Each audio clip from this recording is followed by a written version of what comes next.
Anime didn't teach you to endure pain. It taught you to justify it. If you've ever felt like your suffering makes you deeper, more complex, like it's proof you're meant for something greater, this video is going to make you uncomfortable. Because what if I told you that pain isn't building you up? It's just keeping you stuck.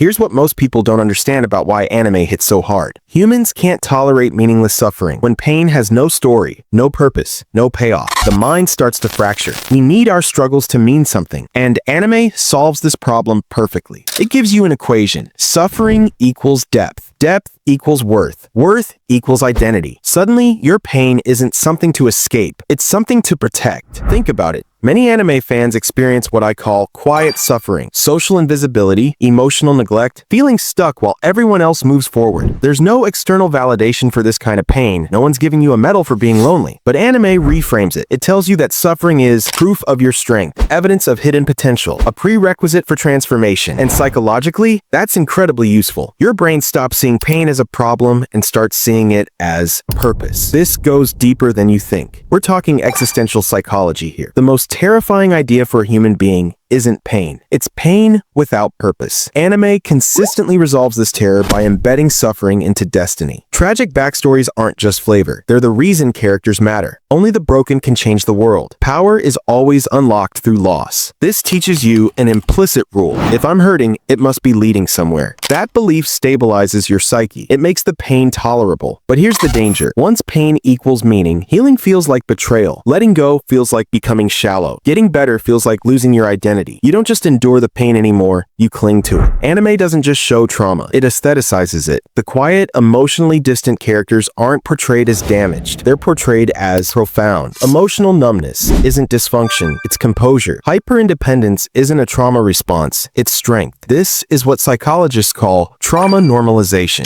You start reinterpreting your own symptoms as personality traits. I'm not avoidant, I'm stoic. I'm not numb, I'm just calm. I'm not isolated, I'm self-sufficient. Anime gives you the language and imagery to make your dysfunction feel noble. And the scary part, it feels good. It feels like finally being understood, but understanding isn't the same as healing. Here's why anime is so convincing. Anime uses compressed narrative causality. Pain is immediately followed by growth. Loss leads directly to purpose. Suffering is never wasted. 20 minutes of struggle equals a new power. One season of pain equals complete transformation. But real life doesn't work like that. This creates what's called retrospective meaning bias. Your brain learns, if suffering eventually leads to growth in stories, then suffering now must be good. So you adopt a broken strategy. Endurance instead of change. Waiting instead of acting. Identity through pain instead of agency through choice. Pain becomes a placeholder for progress. You're not growing, you're just enduring. And calling it character development. Let me tell you why this trap is so seductive. Many anime fans internalize this belief. Depth requires damage. Insight requires suffering. You can't be complex without being in pain. And psychologically, this protects your ego. Because if pain makes you deep, then you don't need external success. You don't need social validation. You don't need to change. Yet, your suffering alone proves your worth. This isn't healing. This is existential insurance. You're protecting yourself from the vulnerability of trying and failing by convincing yourself that you're already winning a different game. A deeper game that other people just don't understand. Here's the part that cuts deepest. When your pain has been justified, narrativized, aestheticized, and integrated into your identity, healing creates a void. People ask themselves,